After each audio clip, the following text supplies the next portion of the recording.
नमस्कार, ये रेडियो वर्षा है। वर्षा टाइम्स में आपका स्वागत है। सरकारी पंचायत भवनों के निर्माण कार्यों का जिला पदाधिकारी ने किया औचक निरीक्षण। अनिश्चितकालीन हड़ताल पर गए जिले के डाटा ऑपरेटर। 3 देशी कट्टा के साथ एक अभियुक्त को पुलिस ने किया गिरफ्तार। सदर अनुमंडल कार्यालय में ईवीएम डेमोन्स्ट्रेशन सेंटर का जिलाधिकारी ने किया उद्घाटन। राजनीतिक दल के सदस्यों के साथ प्रखंड विकास पदाधिकारी ने की बैठक और कार्यपालक पदाधिकारी की सरकारी गाड़ी हुई चोरी।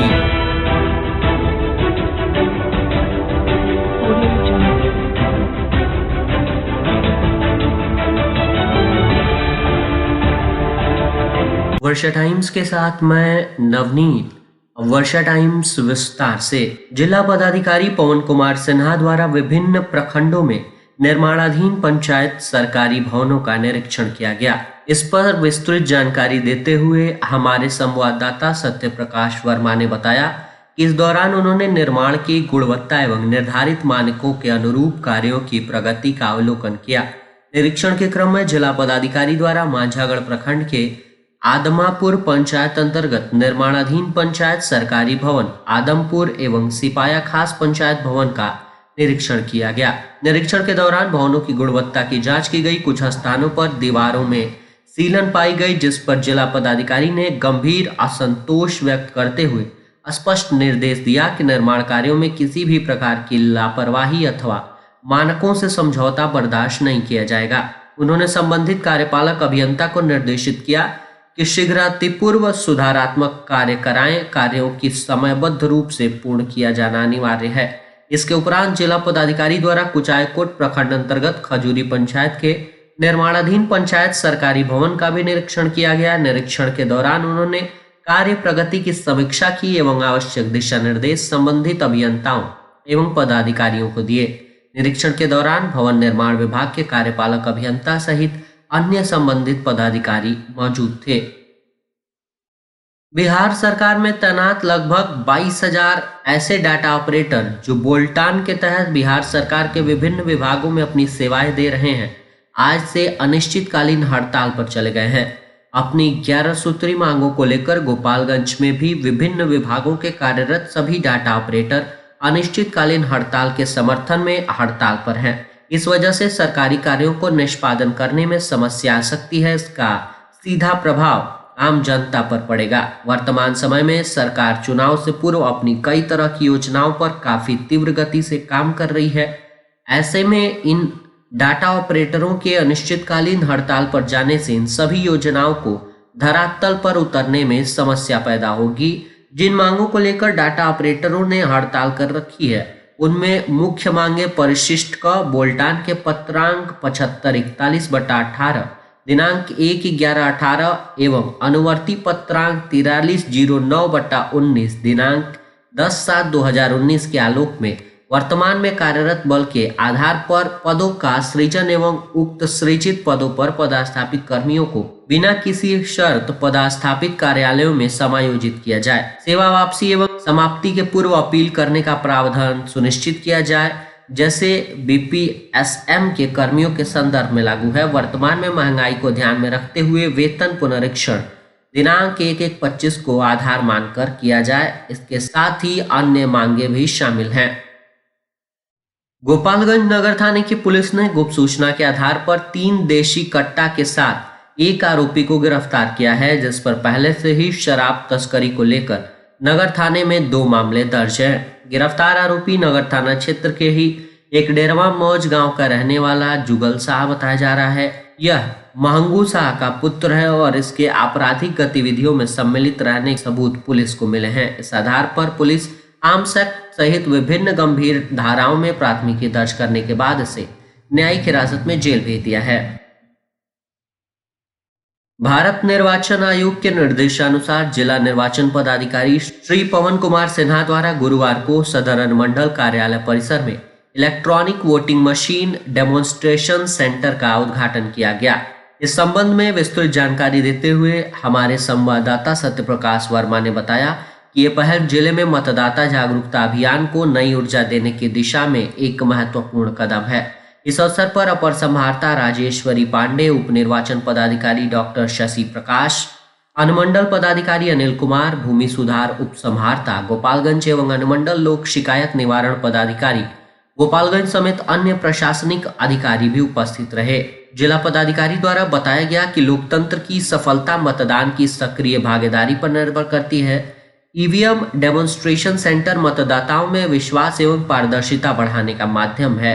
उन्होंने बताया कि भारत निर्वाचन आयोग के प्रावधान के आलोक में दोनों अनुमंडल कार्यालय गोपालगंज एवं हथुआ में ईवीएम डेमोन्स्ट्रेशन सेंटर की स्थापना मतदाता जागरूकता हेतु की गई है। उन्होंने बताया कि ये सेंटर निर्वाचन की घोषणा तक क्रियाशील रहेंगे।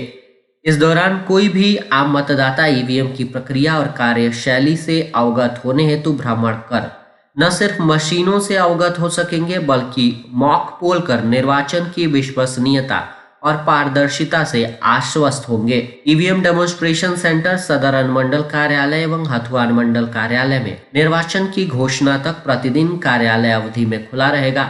आम नागरिक विशेषकर नए मतदाता, छात्र, वरिष्ठ नागरिक एवं दिव्यांगजन इस सुविधा का लाभ उठा सकते हैं। इस पहल का उद्देश्य मतदाताओं को ईवीएम एवं वीवीपैट के उपयोग में दक्ष बनाना, मतदान प्रक्रिया की पारदर्शिता को प्रदर्शित करना एवं लोकतंत्र सहभागिता को बढ़ावा देना है।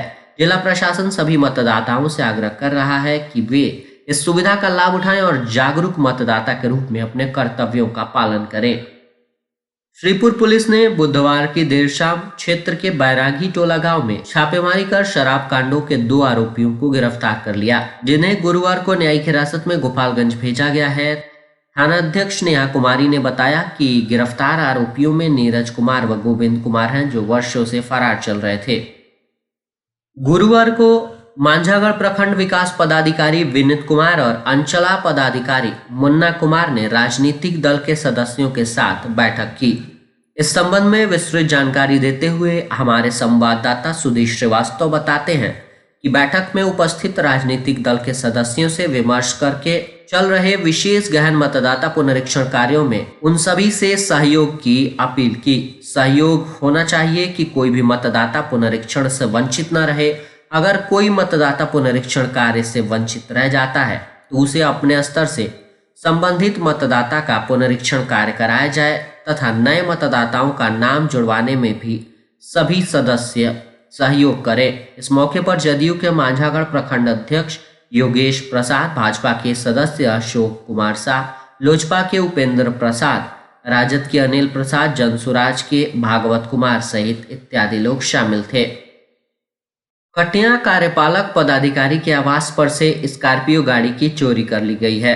इस मामले में कार्यपालक पदाधिकारी के द्वारा अज्ञात चोरों के विरुद्ध कटिया थाने में आवेदन दिया गया है।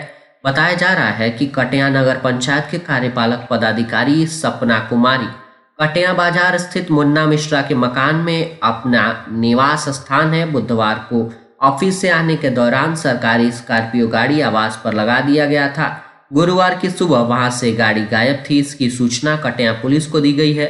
सूचना मिलते ही पुलिस मौके पर पहुंचकर जांच पड़ताल कर रही है। संबंध में कार्यपालक पदाधिकारी सपना कुमारी ने बताया कि प्रतिदिन की भांति गाड़ी अपने आवास के नीचे रहती है, अचानक गायब हो गई। इस मामले में हमने थाने में अज्ञात चोरों के विरुद्ध आवेदन दिया है। संबंध में थाना अध्यक्ष रजनीश कुमार पांडे ने बताया कि घटना की सूचना मिलने के पुलिस मौके पर पहुंचकर अगल बगल लगे सीसीटीवी कैमरे को खंगाल रही है। जांच पड़ताल की जा रही है। जांच के बाद ही कुछ स्पष्ट हो पाएगा। जिले के दर्जनों भर स्वास्थ्य केंद्रों के 1 दर्जन चिकित्सा पदाधिकारियों पर मरीजों को अत्यधिक समय तक प्रतीक्षा कराने के कारण सीएस ने शो कॉज किया है। इसमें बरौली के लरौली एपीएचसी चिकित्सा पदाधिकारी डॉक्टर अमित खुर्शीद, हथुआ कुसौंधी लाल चंद्र कुशवाहा, कटिया रसौती के उत्तम मिश्र, कुचायकोट नरहमा शुक्ल के डॉक्टर मैमून राही, सासा मूसा के डॉक्टर मनीष कुमार, मांझागढ़ के कोयनी के डॉक्टर परमानंद चौधरी, पंचदेवरी के गहनी चकिया के डॉक्टर गिरीश पांडे, फुलवरिया के तुरकहा के डॉक्टर दिलीप कुमार व डॉक्टर बब्बुद्दीन अंसारी, सेलार कला के डॉक्टर रविशंकर सिंह, कररिया के डॉक्टर आभास कुमार और मीरगंज शहरी क्षेत्र के चिकित्सा पदाधिकारी डॉक्टर मोहम्मद शौकत अली शामिल हैं। इनके द्वारा भव्या ऐप से ओपीडी में मरीजों के रजिस्ट्रेशन के 2 से 2.5 घंटे बाद इलाज किया गया। सीएस द्वारा 1 सप्ताह का डिटेल देखने के बाद उन पर कार्रवाई की गई। सीएस डॉक्टर वीरेंद्र प्रसाद ने कहा कि इसका मतलब है कि ये सभी लोग ओपीडी में मौजूद नहीं थे, जिसको लेकर इन 12 डॉक्टरों पर शोकॉज कर उनसे 24 घंटे के भीतर जवाब मांगा गया है। स्पष्टीकरण का जवाब नहीं देने पर वेतन रोकने की कार्रवाई की जा सकती है। शहर के सर्किट हाउस में गुरुवार को पत्रकारों को संबोधित करते हुए भाजपा नेता व पूर्व विधायक मिथिलेश तिवारी ने कहा कि देश के प्रधानमंत्री नरेंद्र मोदी और बिहार के सीएम नीतीश कुमार ने वादा नहीं इरादा किया था। इरादा बिहार के हर घर तक रोशनी पहुंचाने का था, वो इरादा अब हकीकत बन गया है। श्री तिवारी ने कहा कि एनडीए सरकार का ऐलान बिजली मुफ्त, लालटेन मुक्त बिहार, गरीब मस्त महागठबंधन पस्त 1 अगस्त 2025 से राज्य के हर घरेलू उपभोक्ता को हर महीने 125 यूनिट तक बिजली मुफ्त देने का ऐलान पूरा हुआ। अब हर घर में बिना बोझ के उजाला होगा। ये सिर्फ बिजली नहीं, भरोसा है उस सरकार का जो जनता पर बोझ नहीं बनती बल्कि उनका सहारा बनती है। सूबे में 1,67,00,000 परिवारों को इसका लाभ मिलेगा। स्वाभिमान के साथ उजाला अगले 3 वर्षों में हर घर की छत पर या नजदीकी सार्वजनिक स्थल पर सोलर प्लांट भी लगाया जाएगा। और अंत में सुर्खियां एक बार फिर। सरकारी पंचायत भवनों के निर्माण कार्यों का जिला पदाधिकारी ने किया औचक निरीक्षण। अनिश्चितकालीन हड़ताल पर गए जिले के डाटा ऑपरेटर। 3 देशी कट्टा के साथ एक अभियुक्त को पुलिस ने किया गिरफ्तार। सदर अनुमंडल कार्यालय में ईवीएम डेमोन्स्ट्रेशन सेंटर का जिलाधिकारी ने किया उद्घाटन। राजनीतिक दल के सदस्यों के साथ प्रखंड विकास पदाधिकारी ने की बैठक और कार्यपालक पदाधिकारी की सरकारी गाड़ी हुई चोरी। वर्षा टाइम्स का ये अंक यहीं समाप्त हुआ। नमस्कार।